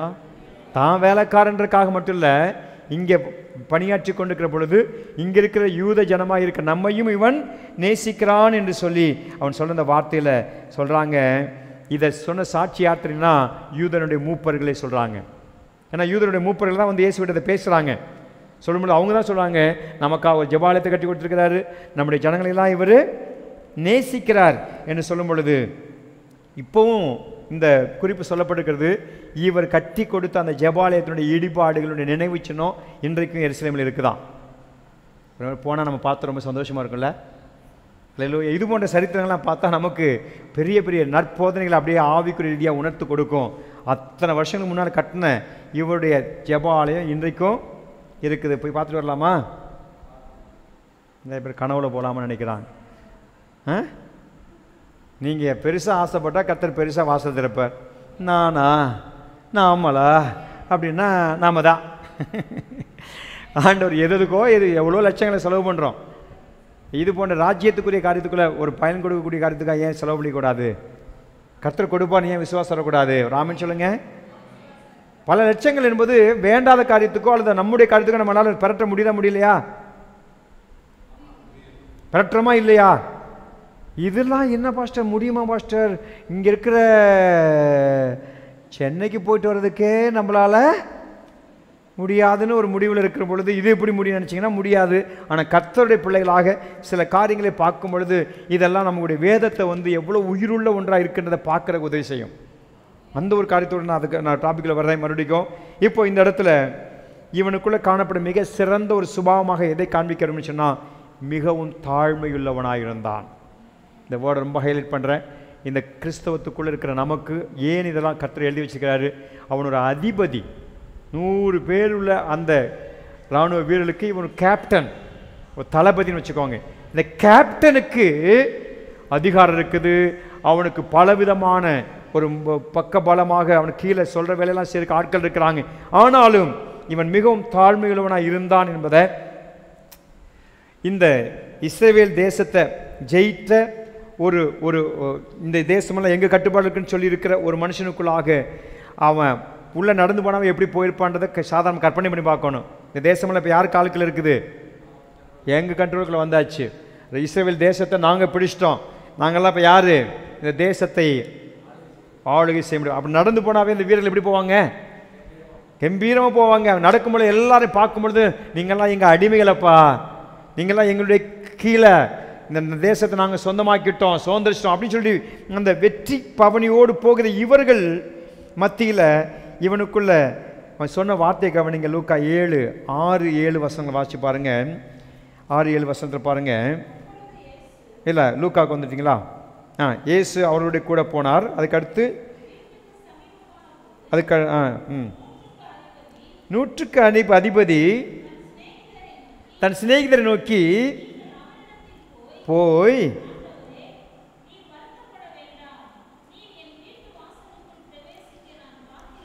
நீர் என் வீட்டு வாசலுக்குள் பிரவேசிக்க நான். யார் சொல்றது? யூதர்கள் எல்லாம் இவங்களுக்கு அடிமைகள். யூதர்களையே ஆளுகை செய்கிற பொறுப்பில் இருக்கிற ஒரு அதிபதி. அந்த அதிபதி இப்ப சொல்லிவிட வார்த்தை என்னது? என் வீட்டுக்குள்ள நீர் வருவதற்கு நானு. நம்மளாம் என்ன செய்வோம்? நான் தளபதி சொல்றேன், கேப்டன் சொல்லிவிடுறேன், அவர் எங்க வர சொல்ல. யூதர்கள் எல்லா லிஸ்ட்லையும் இயேசு ஒருத்தர் தானே. அவர் வந்து வித்தியாசமான கிடையாது. யூதர்கள் எல்லாருமே ரோமர்கள் எப்படி தான் பார்த்தாங்க? நீ வேணா யோசிச்சு பாருங்க. நான் சொல்ற காரியம் உங்களுக்கு புரியுதான்னு தெரியல. ரோம போர் செய்வல இயேசுவை கன்னத்தில் அரைஞ்சாங்கல்ல சிலுவையில் அறைக்கு முன்னாடி. அப்போ வந்து ஓ இவர் தேவகுமாரனாச்சு, இவர் நம்ம ரொம்ப மரியாதை நடத்தணும், அப்படியே தான் நடந்தாங்கனாங்களா? சொல்லுங்க. அப்போ ரோமர் போர் செய்வல் கையில் ஒப்பு கொடுத்துட்டாங்க சிலுவையில் அறையும்படிக்கு. அப்போ அவரோட ட்ரெஸ்ஸை கிழிக்கிறாங்க, கன்னத்தில் அரைகிறாங்க, முள்முடியை வச்சு நச்சு நச்சுன்னு அடிக்கிறாங்க. நீர் தேவனுடைய குமாரன் சொன்னாங்க, நீர் ராஜான்னு சொன்னாங்க, இப்போ ராஜான்னா உங்கள் மகத்தை இப்படி பரியாசம் தான் பண்ணாங்களே ஒழிய இயேசுவை ஒரு வேறுபட்ட பெரிய நபராக ரோமர்கள் யாருமே பார்க்கலன்றதுக்கு எல்லாமே நம் புரியுது. இந்த இடத்துலையும் இயேசுவை குறித்த காரியத்தில் தான் வீட்டுக்கு வருவதற்கு அழைப்பு கொடுத்த அவன் அதே நேரத்தில் சொல்லி அனுப்பின வார்த்தை என்ன தெரியுமா? என் வீட்டு வாசலுக்குள்ள பிரவேசிக்கிறதுக்கு நான் பாத்திரம் இல்லை, நான் உங்ககிட்ட வரவும் என்னை பாத்திரனாக எண்ணவில்லை என்று சொல்லுகிறான். தாழ்மை இருந்துச்சா இல்லையா? மிகுந்த ஒரு தாழ்மை தளபதிக்குள்ளே. இன்னைக்கு கர்த்தர் நம்மளை எந்த அளவுக்கு அந்தஸ்தில் வைக்கிறாரோ, எந்த அளவுக்கு ஒரு கௌரவம் உள்ள ஒரு இடத்துல வச்சிருந்தாலும் ஆண்டவர் நம்மகிட்ட என்ன எதிர்பார்க்க தெரியுமா? தாழ்மை இழந்துடக்கூடாது. எந்த அளவுக்கு தாழ்மை என்பது தேவனுடைய ஒரு தெய்வீகமான சுபாவம், தெய்வீகமான குணாதிசயம். இன்னும் பல வசனங்கள் நமக்கு நல்லாவே தெரியும். தாழ்மை உள்ளவர்களுக்கு கர்த்தர் கிருபை கொடுக்கிறார், தாழ்மை உள்ளவர்களை கர்த்தர் உயர்த்துகிறார். அல்லேலூயா. இப்போ இந்த வார்த்தைகள் நம்ம எப்படி பார்க்கும்பொழுது இவனுக்குள்ள இவன் பைபிளை படித்து வாழ்ந்த குடும்பம் கிடையாது, வசனத்தில் வளர்க்கப்பட்ட பின்னணியில் இருந்த ஒரு மனுஷன் இல்லை.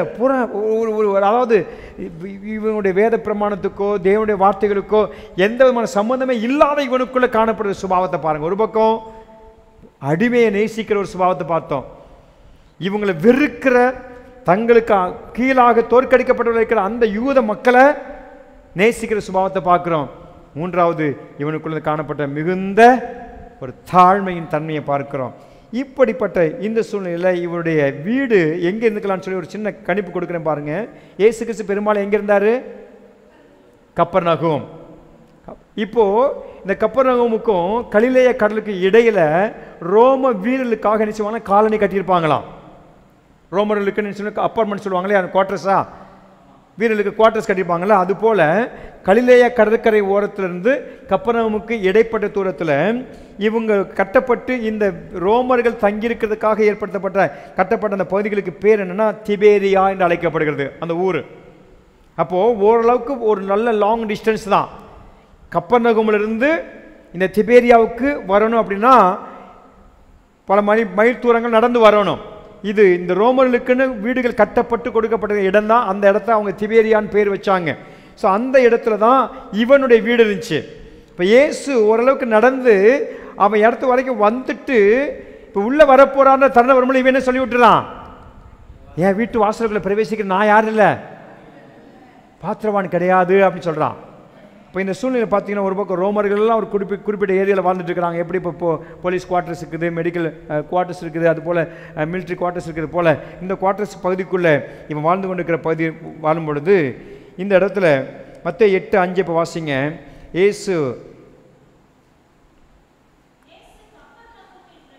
இயேசு கப்பர்நகூமில் பிரவேசித்த போது, இதை அப்படியே வச்சுக்கோங்க. இந்த இடத்துல மத்தேயு என்ன சொல்லியிருக்கிறான்னு பார்த்தீங்க. இதே காரியத்தை லூக்கா 7:3 வாங்க. லூக்கா 7:3 இயேசு கிறிஸ்துவை குறித்து கேள்விப்பட்ட பொழுது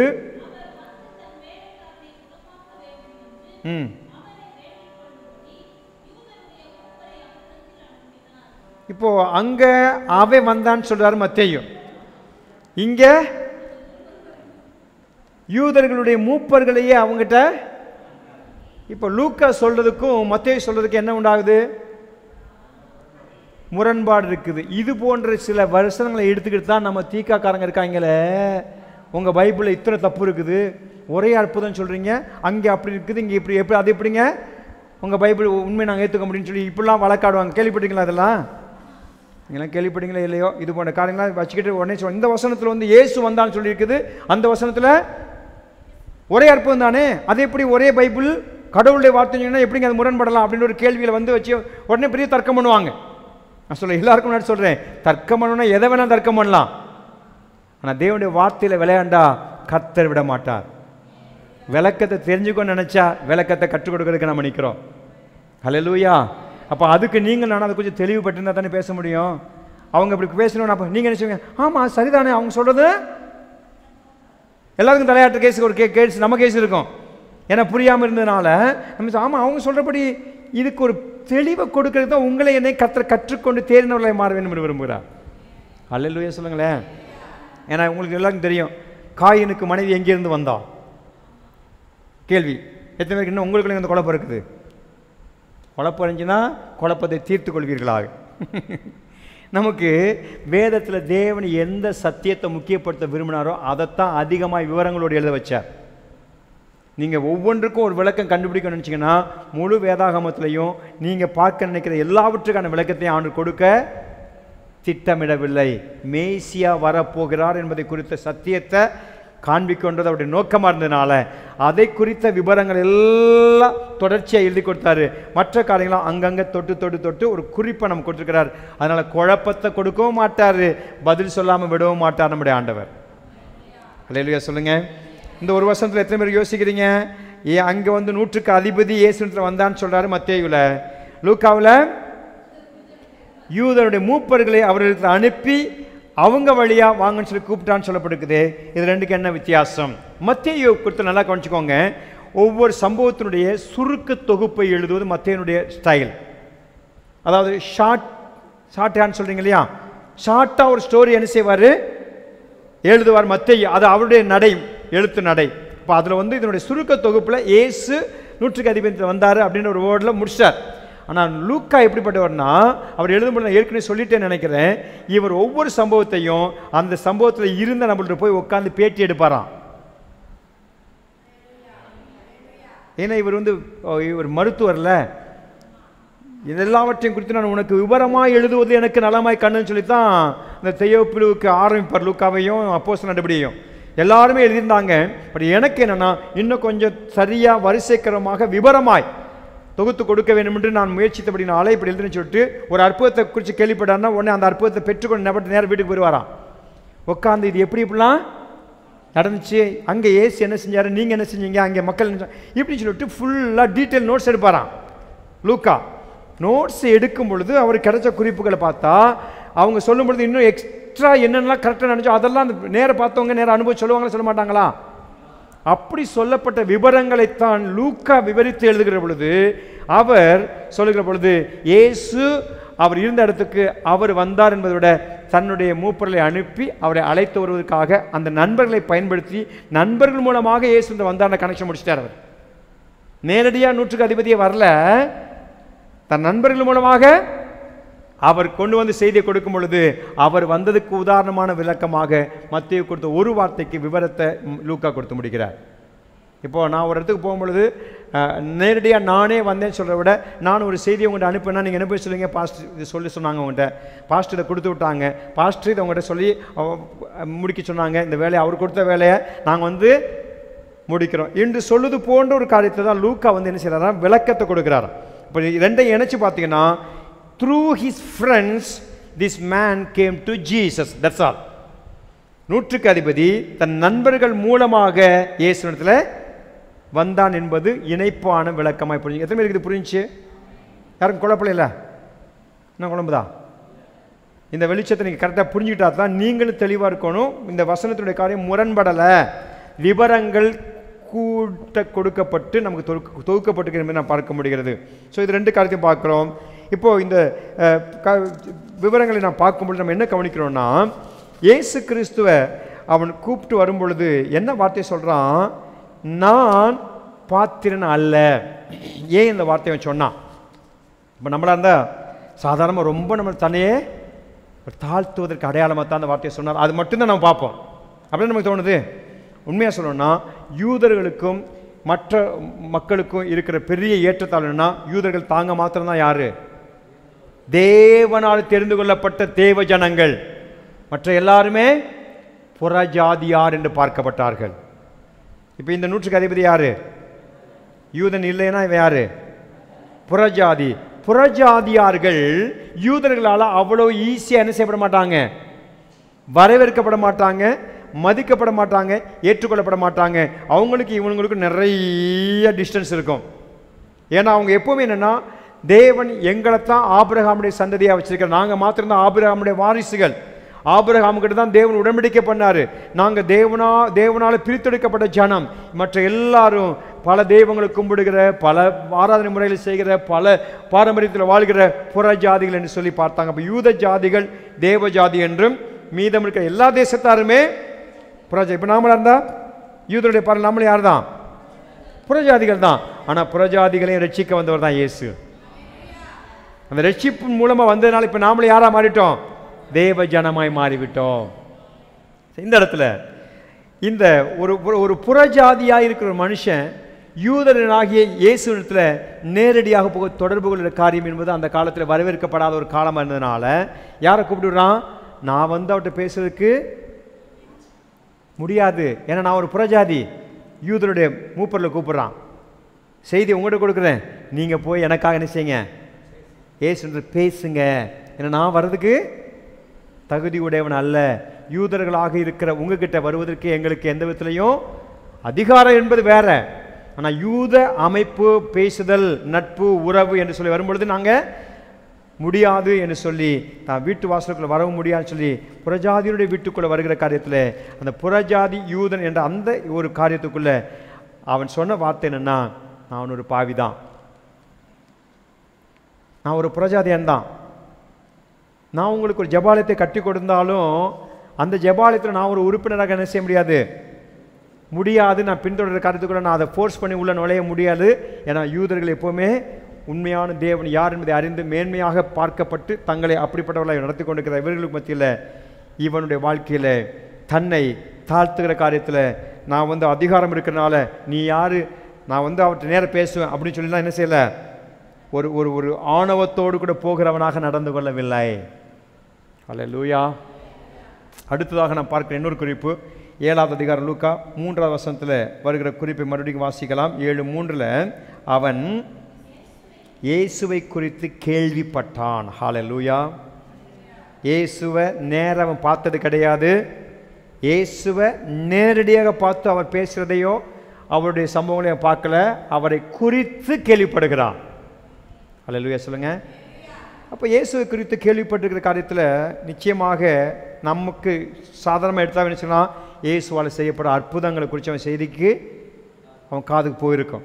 இயேசு அங்கே அந்த மாதிரி அற்புதம் செஞ்சார், இங்கே இந்த மாதிரி அற்புதம் நடந்துச்சு, அங்கே அத்தனை பேர் சுகமாக்கினார். இயேசுடைய அற்புதங்களை குறித்து அவன் கேள்விப்பட்டிருப்பான். 2வது அவர் மூலமாய் போதிக்கப்பட்ட பிரசங்கங்களை குறித்து அவன் கேள்விப்பட்டிருப்பான். ஆமாவே இல்லையா? ஏன் அவன் அநேக ஜனங்கள் இயேசுவில் போனாங்க? ஒன்று, அவர் செய்த அற்புதங்களை குறித்த செய்திகளும் ஜனங்களுக்குள்ள போச்சு. அவர் பேசுகிற பிரசங்கமே அநேக ஜனங்கள் என்ன செஞ்சு அவர்கிட்ட வர வச்சுது. இவருடைய வாயிலிருந்து வர வார்த்தை ரொம்ப வித்தியாசம் பிரசங்கம் பண்ணுறாருங்க. இவருடைய டீச்சிங்கில் வித்தியாசம் இருக்குது. மற்றவங்களை போல இவர் போதிக்க மாட்டேன்றாரு, இவர் அதிகாரமுடையவரை போதிக்கிறாரு. இவருடைய பிரசங்கத்தில் உயிர் இருக்குது. நான் சொல்கிறேன், நம்முடைய வாழ்க்கையில் நாம் பேசுகிற வார்த்தைகள், நம் மூலமாக நடக்கிற செயல்கள் அநேகர் நம்ம பக்கம் வர வைக்கணும். அப்போ நீங்கள் அந்த உயிரை அனுபவிச்சா தான் மற்றவங்கள்ட்ட சொல்ல முடியும். ஒரு ஆமென் சொல்லுங்களேன். சும்மா ஏதோ ஒரு லெக்சர், ஒரு கிளாஸ், ஒரு செஷன், ஒரு டீச்சிங், ஒரு பாடத்தை நடத்துகிற மாதிரி நடத்திருந்தீங்கன்னு வச்சுங்களேன், நீங்களாம் வருவீங்க. அடுத்தடுத்து ஏன் வர்றீங்க? நீங்கள் ஏன் வரணுன்ற ஆசை வருது. வீட்டில் உட்காந்து டயர்டாக தான் இருந்துச்சு, வேலைக்கு போனீங்களா நீங்கள்? டீச்சர் டயர்டாக தானே இருந்துச்சு. டீச்சர் பகலில் வேலை தானே டீச்சர், வீட்டில் போனால் கொஞ்சம் ரெஸ்ட் எடுக்கலாம்ல. பகலில் உங்களுக்குலாம் வேலை இருந்துச்சாலே அங்கே ஒரு டீச்சர் இருக்கிறாங்கன்னா டீச்சராக கூடுறாங்க. அங்கே பரவாயில்ல, டீச்சிங்காக டீச்சர்ஸாக நிறைய வர ஆரம்பிச்சிட்டாங்க. 1 2 3 4 டீச்சர், 4 டீச்சர். உங்களையும் நான் டீச்சராக பார்க்குறேன். நீங்கள் பகலில் வேலை பார்த்தீங்களா? வேலை இருந்துச்சா உங்களுக்கு? இல்லையா பூஜையாக்கா? வேலை இருந்துச்சா உங்களுக்கு? வேலை பார்த்தீங்களா இல்லையா? வேலை இருந்துச்சு. உங்களுக்கு வேலை இருந்துச்சுல்ல? எல்லாம் அண்ணே பகலில் போனீங்களா? ட்ராவல் பண்ணி வேலை பண்ணிச்சுல? நீங்கள் அம்மா அவங்களும் வேலை ஸ்கூலில் வேலை பார்த்து தான் வராங்க. பாஸ்டர்மா, ஸோ எல்லோரும் கேட்குறேன், இந்த வேலை நிமித்தம் நீங்கள் அப்படியே வந்துட்டு படம் இருக்கு போனோமா, ஒரு டீயை சாப்பிட்டு கொஞ்ச நேரம் படுக்கலான்ற மாதிரி தான் இருக்குது. ஆனாலும் சாயந்தரம் பாஸ்டர் பைபிள் வச்சுருக்காரு போகணுன்ற எண்ணம் பயந்து வந்தீங்களா, விரும்பி வந்தீங்களா? சொல்லுங்கள். இவர் விரும்பி வந்திருக்க மாட்டான்னு எனக்கு தெரியும். ஏன்னா மத்தியந்தில் அவர் கட்டில் போட்டு எனக்கு வரலைன்னா அடிச்சிடுவேன்னு சொன்னேன். அதனால் பயந்து வந்திருக்கிறான்னு நினைக்கிறேன் இவரை. இல்லை, வர ஆசைப்படுவார், அப்பப்போ தவிர்க்கணும். அதையும் முடியாது, நீங்கள் இந்த வருஷத்துல ஒழுங்காக வரணும்னு சொல்லி ரூல் போட்டிருக்கேன். ஸோ உங்களை நான் எப்படி பார்க்குறேன்னா, நீங்கள் ஆர்வத்தோடு கூட வருவதனுடைய நோக்கம் இந்த வார்த்தைகளை ஒரு ஜீவன் இருக்கிறது என்பதை ருசிக்கிறீர்கள் என்று. இயேசுவின் அப்படி தான் கூட்டங்கள் கூடிச்சான். நான் சொல்கிறேன், உங்களுக்குள்ளே நீங்கள் பெறுகிற இந்த அனுபவ ருசியைத்தான் நீங்கள் மற்றவங்க பகிர்ந்துக்கிடணும். மற்றவங்களுக்கு எப்படி தெரிய வரும்? இவங்க கேள்விப்பட்டு தான் அவட்ட வர்றாங்க. நீங்களே இதை குறித்து இதை விட்டு வெளியே போன பிறகு மறந்துட்டு ஒருத்தட்டை ஒன்று கூட சொல்லலைன்னா வேறு யார் வருவா? இதே கேஸு, இதே டீமு, இதே மாதிரி வந்துட்டே போவோம். ஆனால் நான் சொல்கிறேன், இவங்க காலங்களில் இயேசுவால் பேசப்பட்டதை குறித்தும் பேசினார்கள், இயேசுவால் செய்யப்பட்டதை குறித்தும் பேசினார்கள். இன்றைக்கு அதே காரியம் உங்கள் வழியாக நடந்துச்சுன்னா இப்போ வர்ற நீங்கள் இன்னும் பலர் வருவதற்கு ஒரு வழிகாட்டியாக மாறுவீங்க. இல்லைன்னா நான் போயிட்டு வந்தால் போதும், நான் போயிடுறேன் அப்படின்னு மட்டும் வந்தீங்கன்னா சுயநலமாக மாறிடும்.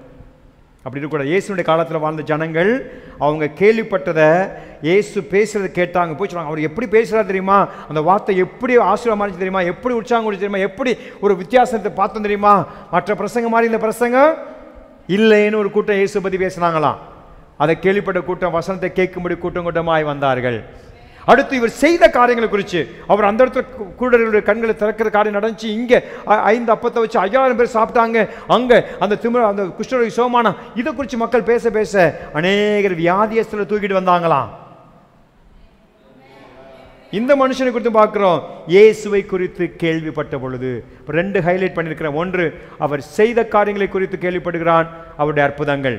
2வது, அவருடைய போதகத்தை குறித்தும் கேள்விப்பட்டிருக்கிறான், அவருடைய பிரசங்கங்கள். ஹல்லேலூயா. ஏன்னா இதுதான் அந்த நாட்கள். இப்போ இன்னைக்கு நமக்கு வாட்ஸ்அப் இருக்குது, ஃபோன் இருக்குது. அன்னைக்கு எந்த வாட்ஸ்அப் இருந்துச்சு? அன்னைக்கு எந்த ஃபோன் இருந்துச்சு? ஆனால் இயேசு இருந்த இடத்தை தேடி கூட்டம் கூட்டமாக ஜனங்களை வந்து சேர்ந்தாங்களே. எப்படி வந்தாங்க? செய்தி பரவிக்கிட்டே இருந்துச்சு. ஊருக்குள்ளே போனால் அவங்க சொல்லுவாங்க, வீட்டுக்கு பக்கத்தில் போனால் சொல்லுவாங்க, அக்கா நீங்கள் வாங்க வந்து பாருங்கள். அடுத்து அங்கே போய் பேசியிருப்பாங்க, நீங்கள் வாங்க இன்னைக்கு இயேசு இந்த இடத்துல பிரசங்கம் பண்ணுறாராம், நம்ம எல்லாரும் போவோம். நான் இப்போ சொல்கிறேன், நீங்கள் தேவனுடைய வீட்டுக்கு அநேகரை சொல்லி கூட்டி வரோன்னா இது ஒரு நல்ல வழி. இங்கே வசனத்தில் ஜீவன் இருக்குதா? ஏசப்பட பிரசனத்தை நீங்கள் அனுபவிக்க முடியுதா? ஏசப்பட வார்த்தை உங்களை உயிர்ப்பிக்குதா? அப்படியானால் நீங்கள் தான் சொல்லணும் மற்றவங்ககிட்ட. ஹல்லேலூயா. இப்போ அதுதான் மற்றவங்களை வருவதற்கு உற்சாகப்படுத்தும், அவங்களுக்கு அறிமுகம் கிடைக்கும். இந்த மனுஷன் இயேசு குறித்து கேள்விப்பட்டான். கேள்விப்பட்டு அவனுக்குள்ளே இப்போ என்னென்னா இயேசுவின் மேலே ஒரு அளவு கடந்த மரியாதை வந்திருந்தது. நேரம் என்ன பார்க்கலாமே, நேரம் ஒரு முறை கூட அவர்கிட்ட வந்து பேசினது அறிமுகமே இல்லை. ஆனால் இயேசுவின் மேலே அவனுக்கு என்ன கிடைச்சிச்சு? ஒரு அளவு கடந்த மரியாதை இருந்துச்சு. அந்த மரியாதையின் நிமித்தமாகத்தான் அவனுக்கிட்ட இந்த காரியத்துக்குள்ளே அவருடைய போதகத்தில் இவன் பார்த்த ஒரு வித்தியாசத்தை இவனுடைய பின்னால் வரப்போகிற வார்த்தையில் பார்க்க போகிறோம். நான் பின்னாடி டச் பண்ணுவேன். அவருக்குள்ளே இருந்த அந்த காரியத்துக்குள்ள அவன் எந்த ஹைலைட்டாக பார்த்தான்னு தெரியுமா? இயேசுக்கிட்ட ஏதோ ஒரு ஸ்பெஷல் அதிகாரம் வெளிப்படுதுன்னு பார்த்துட்டான். அல்லேலூயா. அவர்கிட்ட இருந்து இவர் ஏதோ ஒரு அதிகாரத்தோடு கூட செயல்படுகிறார் என்ற ஒரு காரியம் இவனுடைய பார்வையை இழுத்திருந்தது. ஏன்னா பின்னால் அவன் பயன்படுத்தின வார்த்தைகள் அந்த சாட்சியை வெளிப்படுத்துகிறான். இப்போ அதைத்தான் நான் பின்னாடி பேச போகிறேன். இப்போது இயேசு கிறிஸ்துவை குறித்து அவன் சொல்லுகிற காரியம், இவருடைய வார்த்தையிலே அதிகாரம் இருக்கிறது, இவருடைய பிரசங்கத்திலே அதிகாரம் இருக்கிறது, இவருடைய போதனையிலே அதிகாரம் இருக்கிறது. அந்த அதிகாரத்தின் மூலமாக பல காரியங்கள் நடக்கிறது. அது அற்புதமாக இருக்கலாம், சுகமாக இருக்கலாம், விடுதலையாக இருக்கலாம். நடக்கிறத இவன் பார்த்து அவரை மதித்து இப்போ இவன் சொல்கிறான். அதிகாரம் என்ற வார்த்தையை இவன் முக்கியப்படுத்தின காரணம் என்ன? இவன் ஒரு அதிகாரம் உள்ள வீரனாக இருந்தான். இவனுக்கு அதிகாரத்தை குறித்து ஒரு நல்ல தெளிவான போதனை, தெளிவான வாழ்க்கை முறை இருந்துச்சு. அந்த அதிகாரத்தை குறித்து அவன் நன்கு அறிந்திருந்தனால இப்போ யூதர் மூப்பர்கிட்ட சொல்லி அனுப்பிவிடுறான். 4-5 வசனம் மட்டும் வாட்சி முடிக்கலாம். 4-5-7 அதிகாரத்தினுடைய வசனம் லூக்கா. அவர்கள் இயேசுவிடத்தில் வந்து என்ன சொல்கிறாங்களாம்? கருத்தால் என்ன தெரியுமா? அதாவது சும்மா ஏதோ போனால் நல்லாயிருக்கும் அப்படின்னு சொல்லிட்டு மேலோட்டமாக சும்மா ஒரு காரியம் இல்லை, கருத்தாய் பேசுகிறாங்களாம். என்ன சொல்கிறாங்க? நீர்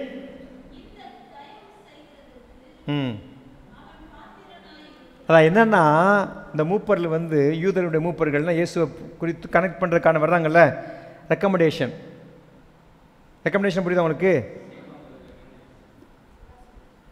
அவன் வந்து 100க்கு அதிபதியா, ஆனாலும் நீங்கள் அவனுக்கு வேலைக்காரன் சுகமாகணும்னு சொல்லிட்டு எங்கிட்ட சொல்லி அனுப்பியிருக்கிறான், கூப்பிட்டுருக்கான், அவங்கள வீட்டுக்கு வர சொல்லியிருக்கிறான். வாங்கன்னு சொல்லி ஒரே வாரத்தில் முடிக்கல. நீர் இந்த தயவை அவன் செய்வதற்கு அவன் யாரு? பாத்திரனா என்னன்றதான் பின்னர் 2 பாயிண்ட் மெயின் பண்ணுறாங்க. ஒன்று அவன், அடுத்த 5 வசனம் என்ன பாத்திரன்? நம்முடைய ஜனத்தை நேசிக்கிறான், நமக்காக ஒரு ஜெபாலயத்தையும் கட்டியிருக்கிறான். அதனால நீங்கள் என்ன செய்யணும்? நாங்கள் சொல்கிறோம் வாங்க நீங்கள் அவங்க வீட்டுக்கு போகணும் அப்படின்னு சொல்லிட்டு ரெக்கமெண்ட் பண்ணுறாங்க. புரியுது உங்களுக்கு? அப்போ நமக்காகவே இதெல்லாம் செஞ்சிருக்கிறான்ல, இதுக்காகவாவது நீ மனுஷன் அவனுக்கு போய் அந்த வேலைக்காரனை சுகமாக்குற காரியத்துக்கு வர சொல்லியிருக்கிறான் போகணும்னு சொல்லிட்டு இவங்க வைக்கிற பாயிண்ட்டை பார்த்தா எப்போவுமே இங்கே ஏதோ ஒரு காரியம் நமக்குள்ள இடிக்கிற மாதிரி வரும். அதை நான் அடுத்த வாரம் தொடர்கிறேன். ஒரு அல்லையா சொல்லுங்கள். எப்போவுமே தொடர்னு போட்டால் தான் நீங்கள் அடுத்து கொஞ்சம் சீரியஸாக வர ஆரம்பிப்பீங்க. டைம் முடிஞ்சது, அதுக்காக தான் முடிக்கிறேன். இந்த பாயிண்டில் நாம் ஏதோ ஒரு சத்தியத்தை ஆண்டு நமக்கு சொல்ல விரும்பியிருக்கிறான்னு மட்டும் தெரியுது. அதை அடுத்த வாரம் தொடருவோம். கற்று சித்தமாக நான் குயிக்காக முடிக்க முயற்சிக்கிறேன். எத்தனை பேர் காரியங்களை கற்றுக்கொள்ள முடியுது? பிரயோஜனமாக இருக்குதா? கத்த நல்ல ஒரு ஜெபம் பண்ணி முடிக்கலாமா? இந்த மாலை வேளையில் கூட இந்த 100க்கு அதிபதி குறித்த இந்த சுகத்தினுடைய இந்த அற்புதத்தினுடைய மையமாக இருக்கிற இவருடைய வாழ்க்கை புறஜாதியானாக இருந்தும் அதிகாரத்தில் இருக்கிறவனாக இருந்தும் யூதர்களால் வெறுக்கப்பட்டவனாக இருந்தும் அவனுக்குள்ள காணப்பட பல நற்காரியங்களை பார்க்கிறோமே. நம்முடைய வாழ்க்கையில் கூட நாம் கற்றுக்கொள்ள வேண்டிய சில காரியங்களை, இதில் கேரக்டரை நாம் பார்க்கிறோம். ஆண்டவர் நமக்குள்ளே சொல்லுகிற ஒவ்வொரு காரியத்தையும் ஆண்டவரே எங்களுக்கும் இந்த பாடமாக வாழ்க்கையாக மாறட்டும் என்று சொல்லி ஒரு சின்ன ஜெபம் பண்ணி முடிக்கலாமா எல்லாரும் சேர்ந்து? தேங்க்யூ லார்ட், ஹல்லேலூயா. உடைய கிருபை எல்லா பிரசன்னத்தின் காரியத்துக்குள்ள இந்த வார்த்தைகளை எங்கள் முற்றுமாய் ஒப்பு கொடுத்து இந்த வார்த்தைகளிலிருந்து நாங்கள் பெற்றுக்கொள்ள வேண்டிய நற்காரியங்களை, போதனைகளை, பாடங்களை, வாழ்க்கைக்குரிய அந்த முறைகளை, குணாதிசயங்களை நாங்கள் பிடித்துக்கொள்ள உதவி செய்யுங்க ஆண்டவரே. நீர் எவ்வளவா எங்களுக்கு சொல்லிக் கொடுக்கிறீர் என்பதை நான் பற்றுக்கொண்டு பலனடைய உதவி செய்யுங்க. எங்களை நடத்துங்க. வந்திருக்கிற பிள்ளைகள் எல்லாருமே கர்த்தர் ஒப்புக் கொடுக்கிறேன். இந்த வார்த்தைகளை கேட்கிற ஒவ்வொரு கர்த்தர் ஆசீர்வதித்து பலப்படுத்தி நடத்துவீராக. கிருபையினால் மூடிக்கொள்ளுங்க. எல்லா துதிகன மகிமை உமக்கே செலுத்துகிறோம். இயேசுவின் நாமத்தில் பிதாவே, ஆமென், ஆமென். என் ஆத்துமாவே கர்த்தரை ஸ்தோத்திரி, என் முழுமே கர்த்தர் பரிசுத்த நாமத்தை ஸ்தோத்திரி. என் ஆத்துமாவே என் கர்த்தரை ஸ்தோத்திரி, அவர் செய்த சகல நன்மைகளையும் ஒரு நாளும் மறவாதே. Amen, amen. Hallelujah. Praise the Lord. Thank you. God bless you.